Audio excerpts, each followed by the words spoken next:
The hull plates groaned against the cosmic wind as another micrometeor bounced off the reinforced steel. Inside the HSS Retribution, Chief Engineer Ross Briggs crawled through a maintenance shaft that should have been replaced 20 years ago. His weathered hands moved by muscle memory, tightening bolts that had worked loose again. The ship was old, forgotten, and breaking apart one rivet at a time. Captain Riley Ward walked through the corridors of her vessel, noting every scratch on the walls and every flickering light panel. The Retribution had served the Terran Defense Force for 43 years, longer than most of her crew had been alive. While the military brass showed off their shiny new destroyers with alien-inspired technology, Ward commanded a relic that most officers considered a floating scrapyard. The bridge hummed with the sound of ancient computers and analog displays that younger officers mocked. Lieutenant Commander Alex Stone sat at the tactical station, studying star charts on a screen that occasionally sparked. He had requested transfer to a modern ship 6 times. Each request had been denied. The military needed experienced officers to babysit the old vessels, while the real fighting ships got the glory. Dr. Nina Cross finished her rounds in the small medical bay, checking supplies that never seemed adequate. The newer ships had automated medical systems and healing chambers. She had bandages, antiseptic, and surgical tools that belonged in a museum. Yet somehow she kept the crew healthier than most ships with advanced equipment. Experience and dedication could work miracles that technology could not. The Retribution drifted through the outer edge of the Tau Cygni system, following a patrol route that nobody else wanted. Out here, past the mining colonies and trading posts, space felt empty and endless. The crew joked that they were guarding against threats that did not exist, watching for enemies that would never come. They were wrong about that. Ward received the latest communication from Fleet Headquarters 3 days late as usual. Their old communication array struggled to maintain contact across such distances. The message was brief and predictable. Continue patrol. Maintain readiness. No change of orders. She deleted the message and returned to her duties. The Terran Defense Force had larger concerns than one aging battlecruiser and her misfit crew. Briggs emerged from the maintenance shaft covered in grease and sweat. He had been chief engineer for 18 years, watching newer ships get the best parts while the Retribution made do with repairs and improvisation. His engine room was a maze of jury-rigged systems and creative solutions. The main reactor had been upgraded twice, but the rest of the ship remained stubbornly analog. Modern vessels relied on computer networks and automated systems. The Retribution required human hands and human knowledge to function. Stone finished his tactical review and rubbed his tired eyes. The weapon systems were 40 years old but still deadly. The main guns could punch through most armor, though their targeting computers moved slower than modern standards. The missile tubes held ordnance that younger officers called obsolete. Stone knew better. Simple weapons were reliable weapons. When the complex systems failed, basic firepower would still work. The crew quarters were cramped and noisy compared to newer ships. The air recyclers wheezed constantly, and the artificial gravity fluctuated just enough to make walking feel strange. Most of the 57 crew members had served together for years, forming bonds that newer ships with rotating personnel could not match. They complained about their assignment, but defended their ship fiercely when others criticized her. Ward stood in her ready room, looking through reports that painted a grim picture. The Retribution needed parts they could not get, repairs they could not afford, and upgrades that would never be approved. Fleet Command had written off the old battlecruiser years ago. She existed now through bureaucratic inertia and the stubborn refusal of her crew to quit. Cross organized her medical supplies for the 100th time, making mental notes about what they would need if they ever faced real combat. The newer ships had trauma bays and regeneration technology. She had determination and decades of experience treating injuries that machines could not heal. The crew trusted her completely, knowing she would find a way to save them no matter how bad things got. The detection systems picked up routine traffic from the inner system. Cargo ships, passenger transports, and military vessels moved along established routes while the Retribution watched empty space. Stone monitored the communications, listening to reports of normal operations and peaceful commerce. The war everyone feared seemed like a distant possibility out here on the frontier. Briggs ran diagnostics on the main systems, comparing current performance to baseline standards from 4 decades ago. The old girl was still strong where it mattered most. Her reactor provided steady power. Her engines could push her faster than most ships expected, and her hull could absorb tremendous punishment. Age had made her tough rather than weak.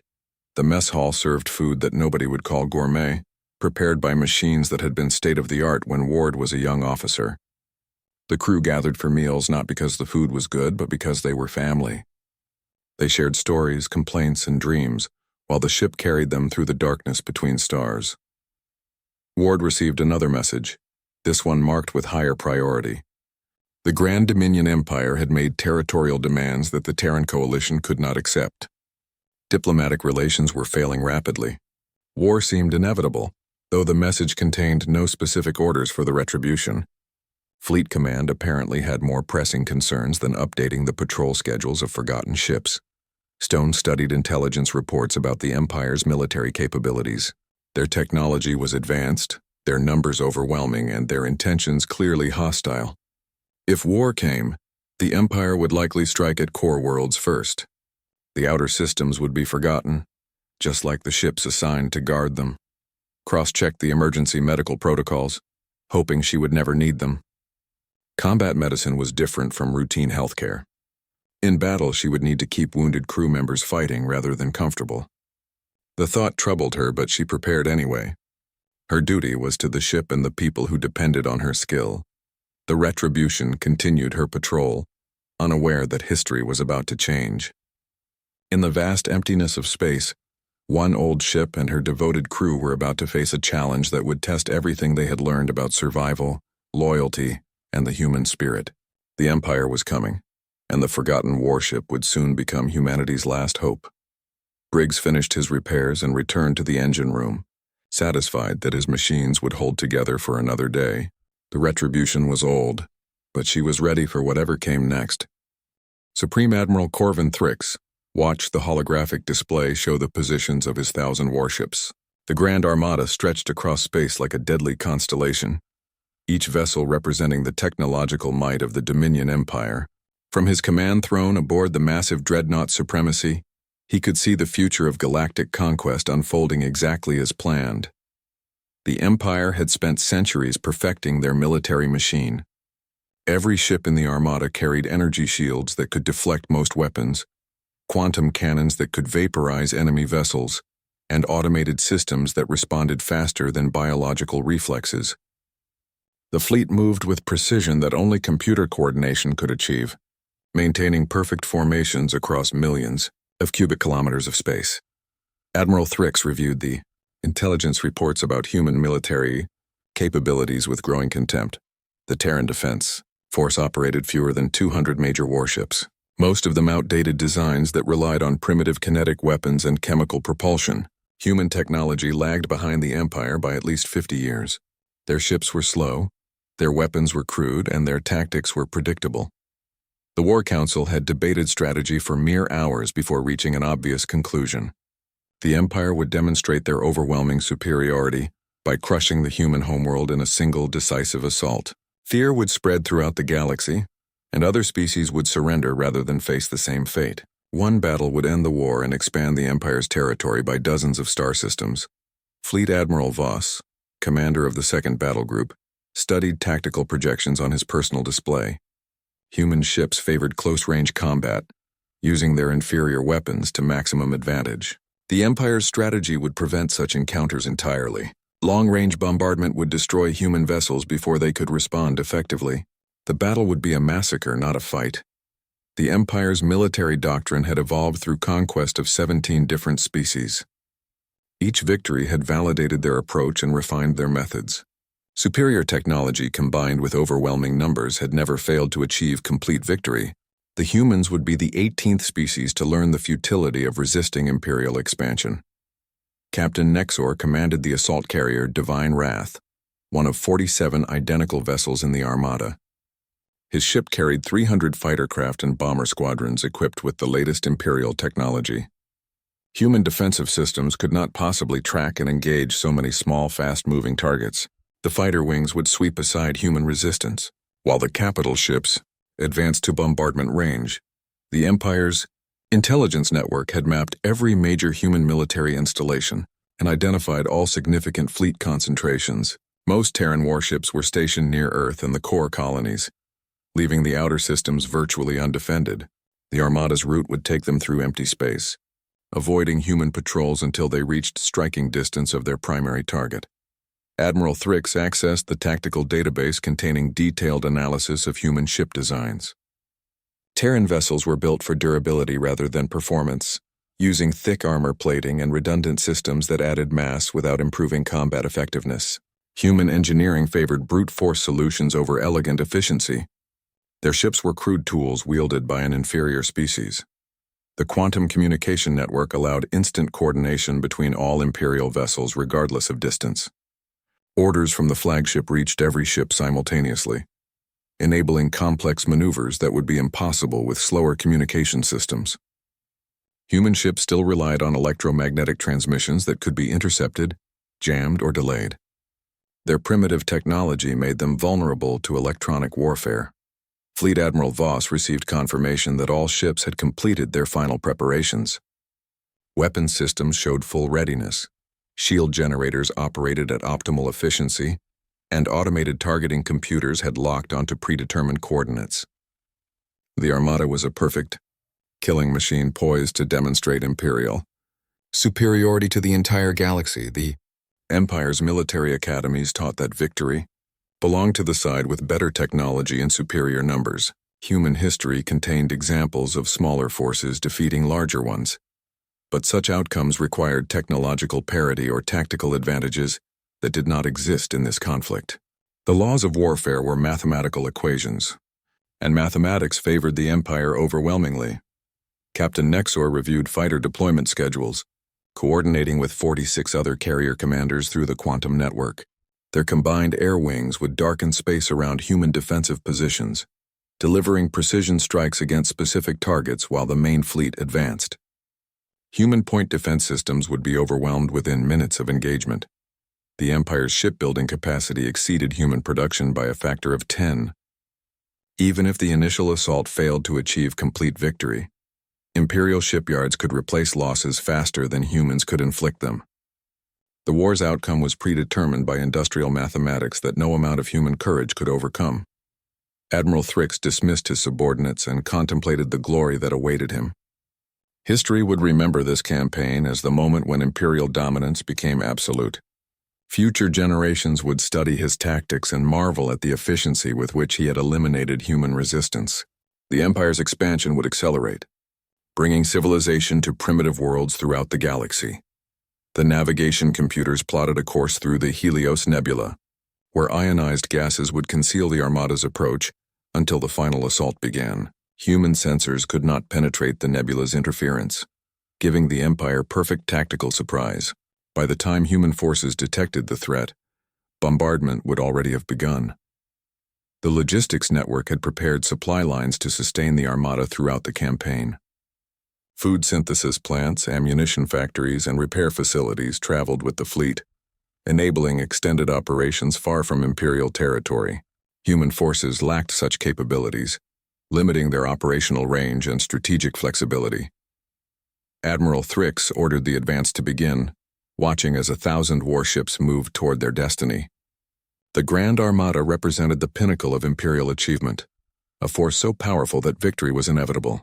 Human resistance would be brief and futile, remembered only as a footnote in the Empire's glorious expansion across the galaxy. The formation adjusted course toward the Helios Nebula, where fate waited among swirling clouds of ionized gas. Soon the Empire would demonstrate why resistance to Imperial rule was both hopeless and pointless. The humans would learn what every other species had discovered before them. The Empire's technological superiority made rebellion suicidal folly. None of the Imperial officers suspected they were about to encounter something more dangerous than human technology or human numbers. They were about to face human desperation, human ingenuity, and human refusal to surrender against impossible odds. Emergency signals crackled through the Retribution's damaged communication array, fragmenting into static bursts that made Dr. Cross flinch each time the speakers squealed. The distress calls came from mining colonies in the Outer Rim, desperate voices pleading for help that would never arrive. Captain Ward stood beside the communication console, listening to fragments of terror that painted a grim picture of systematic destruction. Stone worked frantically to clean up the signals, adjusting frequency modulators and signal filters that belonged in a technical museum. The newer ships could process communications automatically, but the Retribution required manual intervention for everything. His efforts revealed scattered words and phrases that suggested coordinated attacks on civilian targets. The colony on Brennan's world had gone silent 3 hours ago, mid-transmission. Their final message mentioned unknown ships appearing without warning, weapons firing before any attempt at communication. The pattern matched reports from 6 other settlements, all located along the outer trade routes that connected human space to unexplored regions. Ward made the decision that would change everything. Fleet headquarters was too distant for real-time communication, and the distress signals suggested immediate threat to civilian populations. The Retribution's standing orders included protection of human settlements within their patrol area.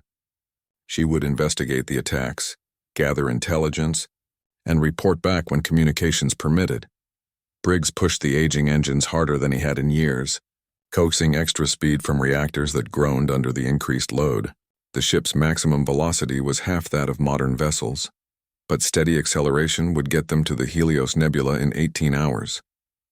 He monitored power consumption carefully, knowing they might need every joule of energy for whatever they found. The nebula appeared on their sensors as a swirling mass of ionized gases and electromagnetic interference. Stellar radiation had energized hydrogen and helium atoms over millions of years, creating a natural barrier that blocked most forms of detection. Ships could hide in the nebula indefinitely, invisible to conventional sensors and immune to most targeting systems. Stone studied the tactical implications while running diagnostics on their weapons systems. The nebula would interfere with energy-based weapons, reducing their effectiveness and accuracy. Kinetic weapons like the Retribution's main guns would function normally, but targeting would require visual contact or manual calculation. Old-fashioned gunnery skills would matter more than computer assistance.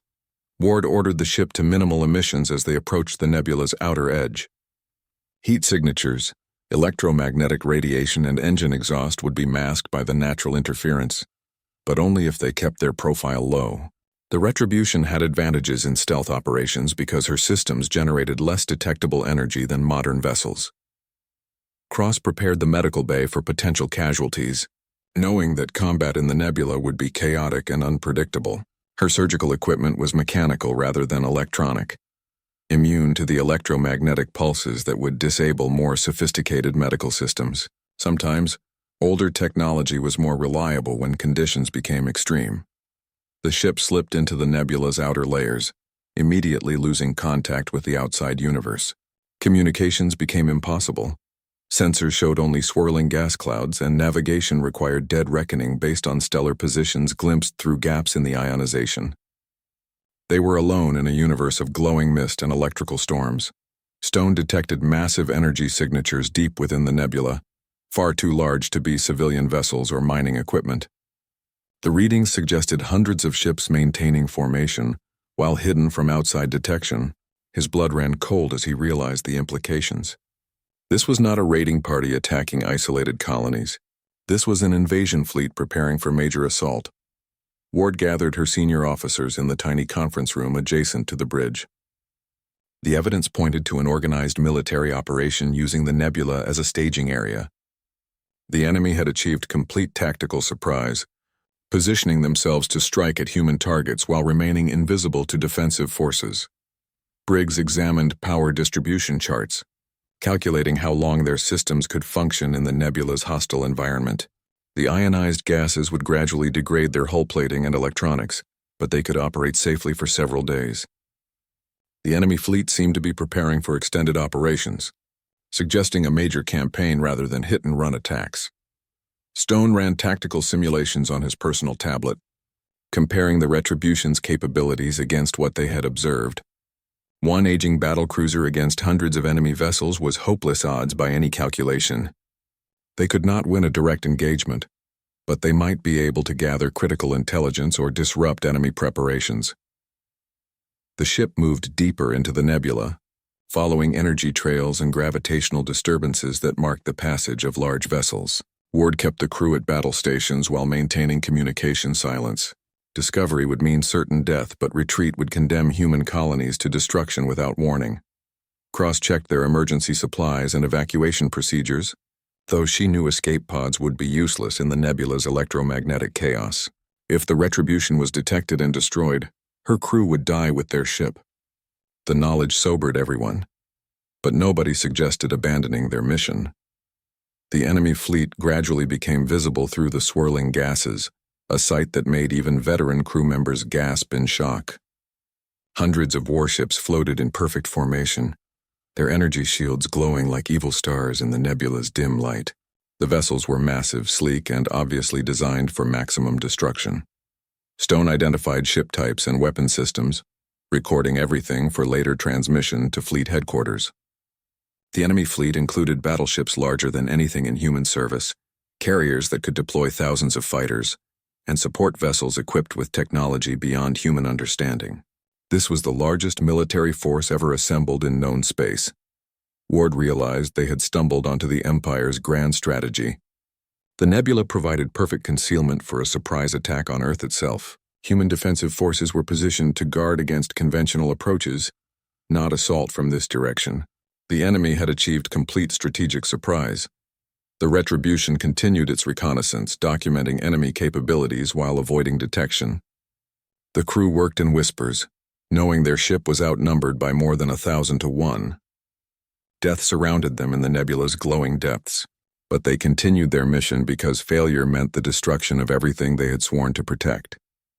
Briggs noticed something the enemy commanders had missed. The nebula's ionization patterns would interfere with their advanced targeting systems and communications networks. Energy shields would actually amplify feedback effects, potentially causing cascade failures under the right conditions. The enemy's technological advantages could become vulnerabilities in this environment. Stone began developing desperate plans that might give one old ship a chance against impossible odds. The Retribution was obsolete, outnumbered, and alone. But she carried something the enemy did not expect: a crew that refused to surrender when faced with the impossible. The first Imperial patrol never saw death approaching from the nebula's swirling depths.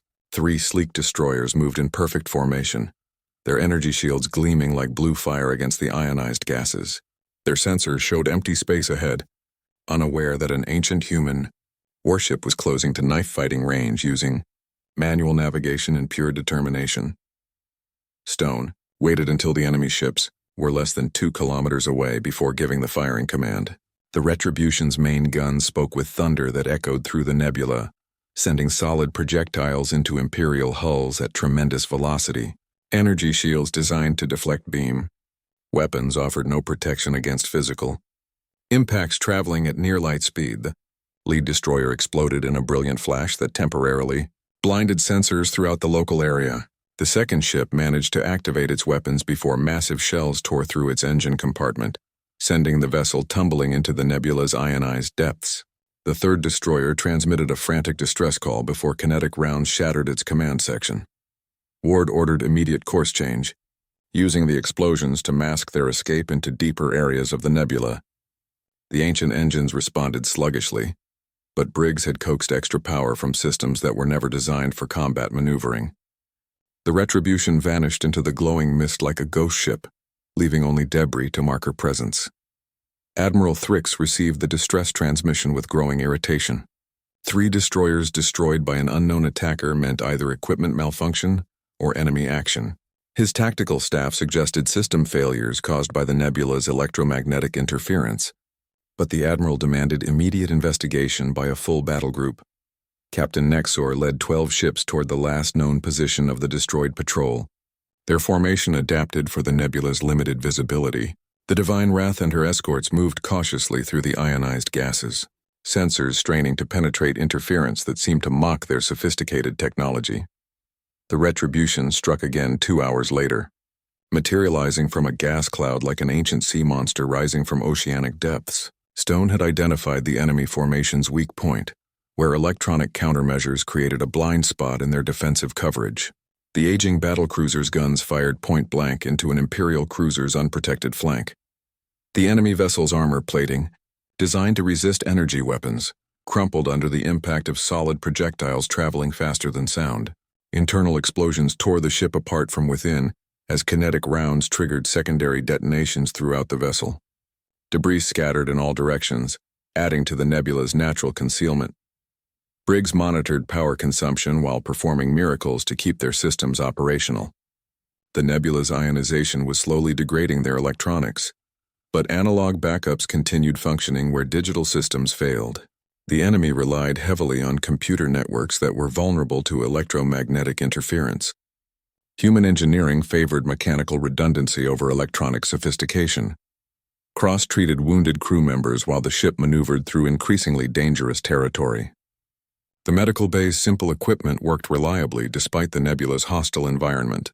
Newer ships would have lost their automated medical systems by now, but her hands-on approach remained effective under any conditions.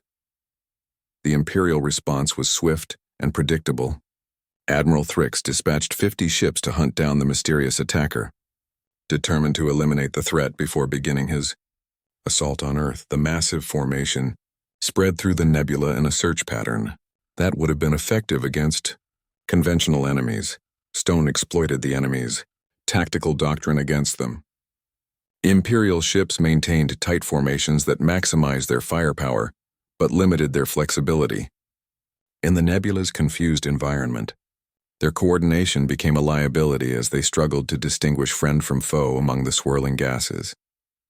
The Retribution's next attack targeted a supply convoy moving between fleet positions.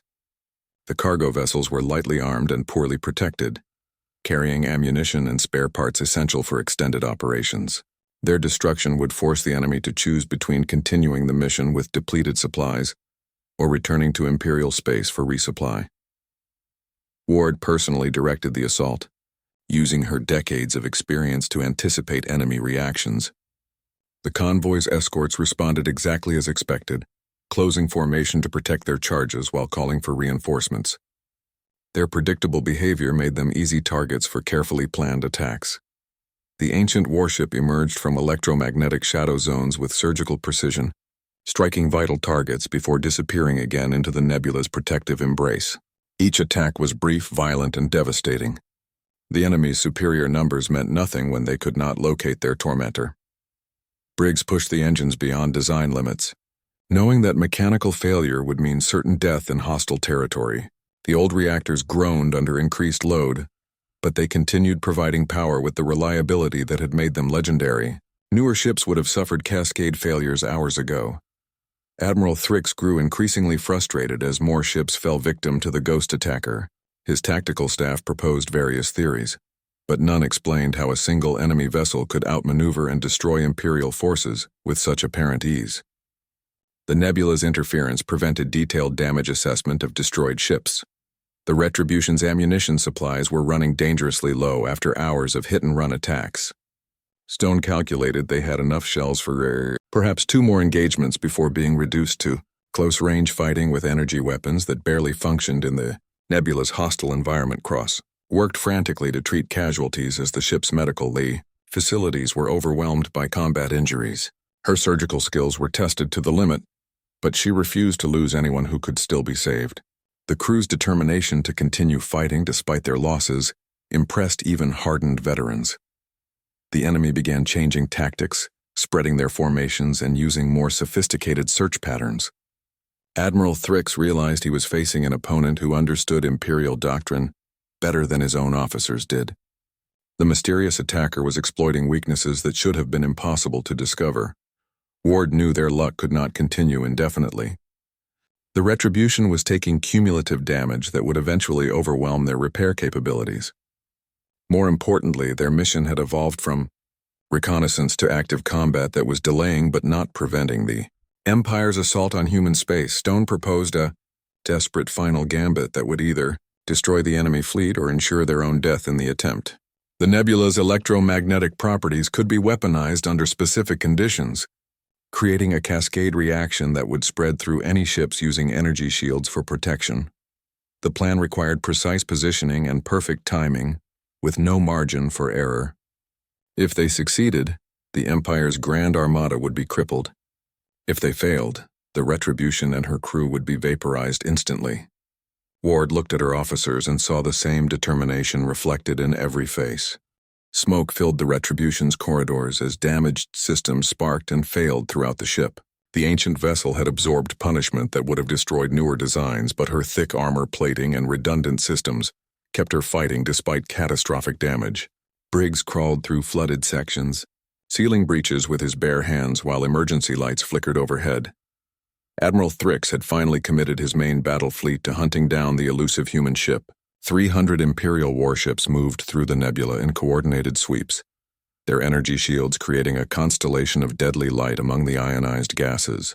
The massive formation represented enough firepower to sterilize entire star systems. Stone studied the enemy deployment from his cracked tactical display, noting the tight formations that Imperial doctrine demanded. The enemy commanders were following textbook procedures, maintaining unit cohesion and overlapping defensive coverage. Their predictable behavior was both strength and weakness in the nebula's chaotic environment. Cross worked desperately in the medical bay, treating injuries that would have been fatal without her skilled intervention. The ship's medical supplies were exhausted, forcing her to improvise with materials never intended for surgical use. Her patients trusted her completely, knowing she would find ways to keep them alive when hope seemed lost. The Retribution's ammunition was nearly gone, with only 17 shells remaining in their magazine. Each shot had to count now, as there would be no second chances once their guns fell silent. Ward ordered the weapons crews to prepare for close-range combat, knowing they would likely die in the attempt. Briggs discovered the key to their desperate plan while repairing damaged power conduits near the main reactor. The nebula's ionization created feedback loops in energy-based systems, but the effect could be amplified by specific electromagnetic frequencies. Their old reactor produced harmonic resonances that newer power plants had been designed to eliminate. Stone calculated firing solutions for their final attack, targeting the enemy flagship that commanded the search operation. The massive dreadnought was protected by escort vessels and defensive screens, but it also carried the central computer systems that coordinated the entire Imperial fleet. Destroying the command ship would throw the enemy into chaos. The electromagnetic storm that protected their approach was growing stronger, fed by energy discharges from hundreds of Imperial ships. Their shields were actually making the nebula more dangerous, creating instabilities that threatened to destroy friend and foe alike. The enemy's technological superiority was becoming a liability they could not recognize. Ward gathered her remaining crew for what everyone knew would be their final mission briefing. 43 men and women listened as she outlined their desperate plan, knowing that success would cost their lives but might save Earth from invasion. Nobody suggested retreat or surrender. They had come too far to quit now. The Retribution began her final approach using debris fields and gas clouds to mask her movement toward the enemy fleet's center. Their damaged engines labored under maximum load, but Briggs had performed one last miracle to give them the speed they needed. The old ship was dying, but she would complete her mission first. Cross sealed the medical bay and reported to her battle station, knowing there would be no time for treating wounded in the coming engagement. Her duty now was to help coordinate damage control during the final assault.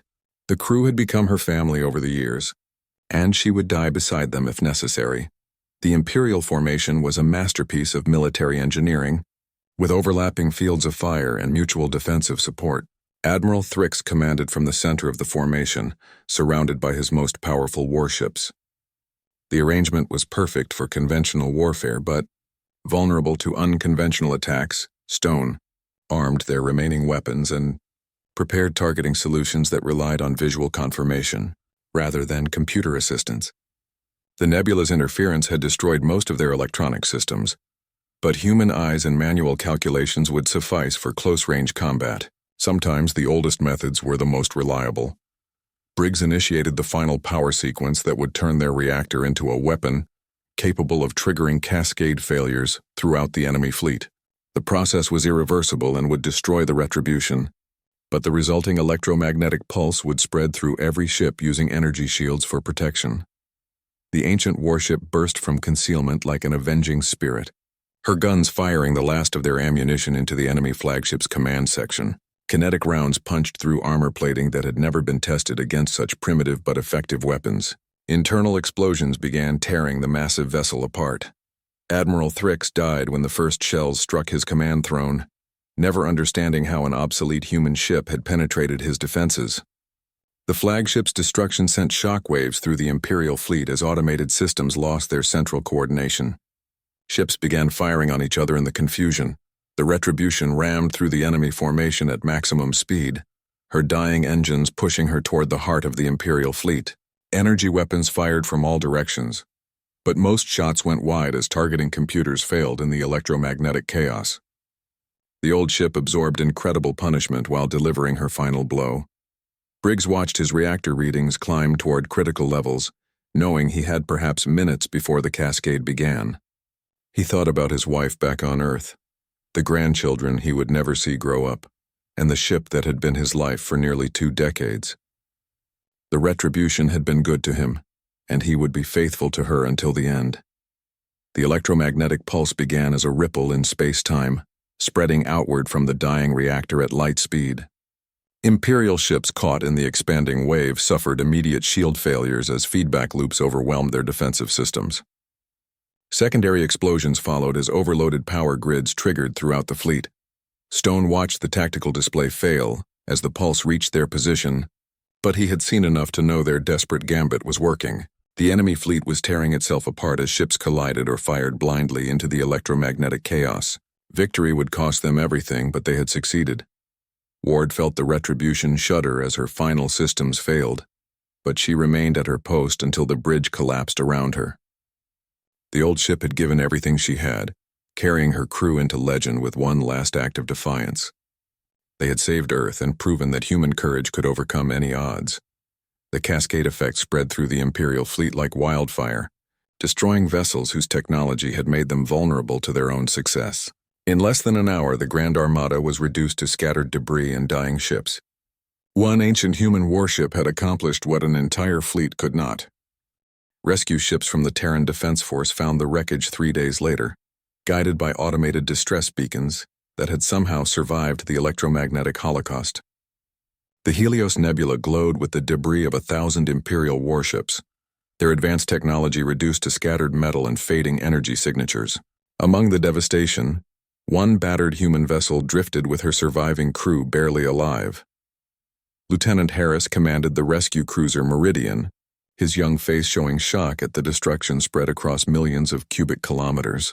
His ship was less than 5 years old, equipped with the latest technology and the finest crew training the fleet could provide. Yet he was looking at wreckage created by a 40-year-old battlecruiser that most officers considered obsolete. The Retribution was barely recognizable as a spacecraft. Her hull was cracked open in dozens of places, her superstructure twisted by forces that should have destroyed her completely. Emergency power kept life support functioning in a few sections, but most of the ship was cold vacuum. 27 crew members had survived by sealing themselves into the heavily armored engine compartment. Captain Ward was unconscious when the rescue teams found her, trapped under debris in what remained of the bridge. Dr. Cross had managed to treat her injuries with supplies scavenged from throughout the ship, performing surgery by flashlight, while the vessel died around them. The medical equipment that had seemed so primitive was the only reason anyone survived. Briggs was alive but badly injured, his body burned by radiation from the reactor he had used as a weapon. He insisted on briefing the rescue teams about the ship's condition before accepting medical treatment, his dedication to duty unchanged despite everything he had endured. Stone had lost his left arm when the tactical station exploded, but he had continued coordinating damage control until the ship's final systems failed. His improvised battle plans were scattered around the ruined bridge, handwritten notes that documented how one obsolete warship had defeated the most powerful fleet in galactic history. The debris field told a story that military analysts would study for decades. Imperial dreadnoughts had torn themselves apart when their energy shields failed catastrophically. Carrier vessels had exploded when feedback loops overloaded their power systems. The Empire's technological superiority had become their greatest weakness in the nebula's hostile environment. Fleet Admiral Morrison arrived aboard the command ship, Defiance 12 hours after the initial rescue, bringing a full investigation team to document what had happened. The veteran officer had commanded fleets in 3 major conflicts, but he had never seen destruction on this scale. 800 Imperial warships had been destroyed or disabled by a single human vessel. The survivors' testimony painted a picture of courage and ingenuity that seemed impossible to believe. Ward and her crew had turned their ship's obsolete systems into advantages, using analog controls and mechanical redundancy to function where advanced technology failed. Their weapons had been simple but devastatingly effective against enemies who had never faced kinetic bombardment. Cross was the only medical officer to survive, and her detailed logs revealed how the crew had continued fighting despite horrific casualties. She had treated injuries that would have killed patients in modern medical facilities, using techniques learned over decades of service aboard ships that lacked automated healing systems. The strategic implications were staggering. The Empire's grand invasion fleet had been eliminated before it could threaten a single human world. More importantly, word of the victory was already spreading through interstellar communication networks. Species that had been conquered by the Empire were beginning to revolt.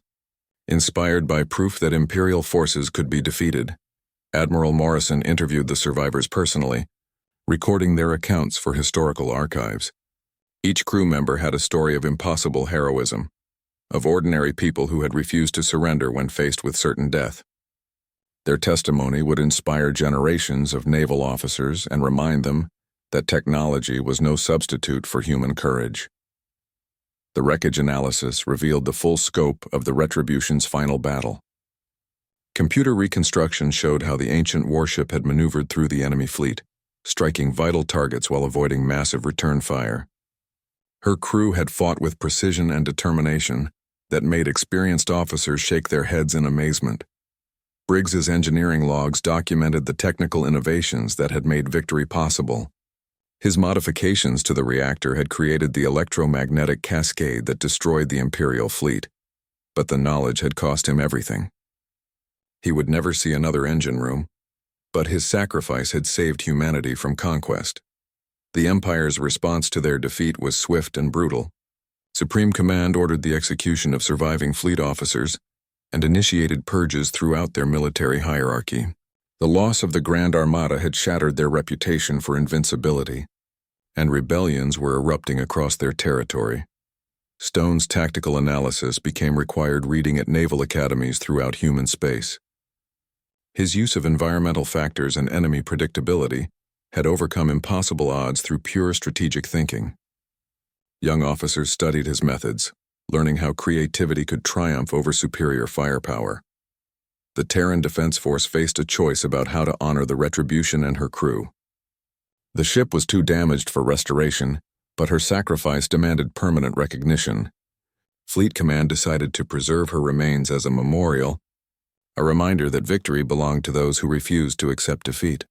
Ward recovered from her injuries but never returned to active duty, her body too damaged by radiation and trauma. She accepted a position at the Naval War College, teaching tactics and leadership to officers who would command the next generation of human warships. Her students called her the Iron Captain, though she preferred to remember her crew's sacrifice. The political consequences of the battle reshaped galactic civilization. The Empire's expansion ground to a halt as they faced rebellions on dozens of worlds.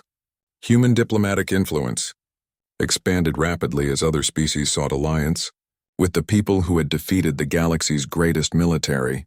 Powercross established new medical training protocols based on her experiences aboard the Retribution. Her techniques for treating combat injuries without advanced equipment became standard curriculum at military hospitals. She had proven that skill and determination could achieve miracles when technology failed. Memorial services were held throughout human space, honoring the 30 crew members who had died in the final battle.